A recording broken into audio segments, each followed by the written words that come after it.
congested and very off. It's because I've been having a very, very swollen sore throat, and everything has been really off. My right tonsil, that I had my tonsils removed in 8th grade, but the tonsil grew back. My right tonsil grew back, and it's been swollen.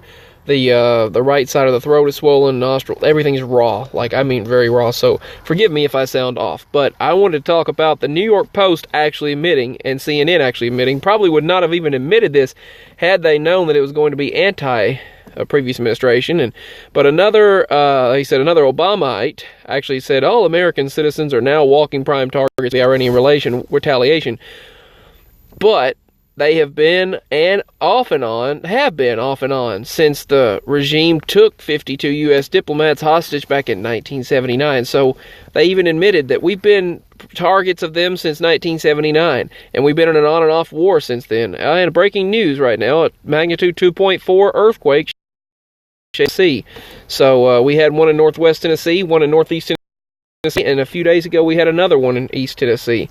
My father actually drives out, he was driving out through there for his truck driving job, and has noticed where they rebuilt the road and repaved it and fixed it. It's cracked again all the way across from the previous earthquakes, and they're likely going to have a mudslide and landslide out there in East Tennessee. He drives out and noticed, and the rocks are crumbling everywhere. So something he's been noticing now. But anyway, back to this. Iran has been on the attack for 40 years, but only as much as it thinks it can get away with. The regime is offering tough talk and noisy demonstrations now, but they said that's standard procedure. The mass death to America chants, they've never stopped for 40 years. With Iran's economy in free fall and the biggest protest pressed, they said its leaders don't dare try more than just symbolic escalation. If it came down to war, they'd be the biggest losers of all under Donald Trump. And that's what they're stating. And I can't believe it, but the New York Post actually stated that. They said they are tired of World War III and Franz Ferdinand and the draft being trending on Twitter.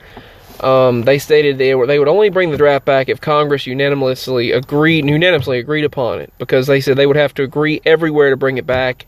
And I'm so sorry. Everyone I've been around has had the flu or have been sick. My nana keeps urging me that I should get the flu shot. I should get the flu shot, but I don't know. I just don't know if that even does any good, to be honest. But what all do you think about it?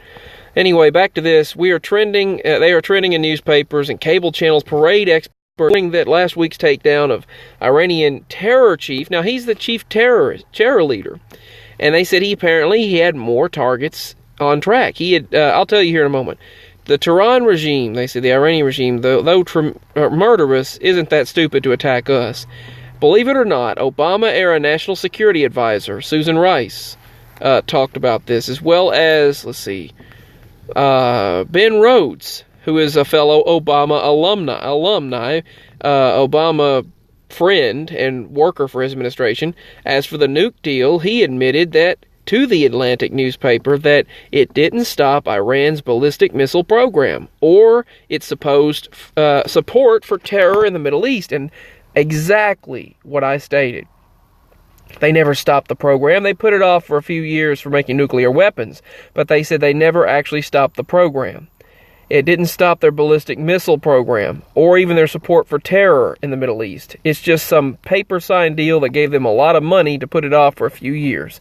Indeed, they said, though he doesn't spell it out, they said the deal that was handed to Iran, it handed them the cash to increase its aggressions. That's what Obama did. He handed them cash money to increase their aggressions against the United States. And this is an Obama aide, a national security advisor, and a fellow Obama aide. He stated that the nuke deal actually only increased their form of revenue, handed them cash, increased their aggression. Now think about that. And he said they've been attacking us for many years, and they said they would be stupid and be the biggest losers of all if they did attack us. All right, so that's coming from former administration individuals. And that's from CNN and New York Post. Think about that. They actually had to admit the truth on there, which is almost hard to believe. So I just thought I'd give you updates. it's proof. And I love you all. Peace. Let's pray I feel better and pray that things get done. We got a lot that needs doing. So I was listening to some Chris Jansen, Buy Me a Boat and Power of Positive Drinking and stuff. Those songs, they're pretty catchy. I love Chris Jansen. He's pretty awesome. That and let's see, some Maren Morris and stuff, and actually some hip hop and pop and dubstep and rap and country, everything. I've been listening to a little bit of everything. Anyway, peace and much love. I'm going to turn the music off for now, but signing out. I'll talk to you as soon as possible. And we have some strong storms, they say, that are on the way for Saturday. Some very strong storms, straight line winds and all of that. It's already made national news talking about the storms that are coming through our direction. So I hope and pray remain safe. I love you all so much. I'll talk really soon. Hopefully, I'll talk as soon as possible. Since we have a lot to do today, I might not be talking as much. I'm going to try to go ahead and get on to another video regarding some other things. They stated we've spotted a mysterious signal out in space. I want to talk about the ME quite a bit, and another video regarding some firecrackers and things. Basically, I guess I want to talk about that real quickly. So peace, much love, signing out. Got a lot to talk about.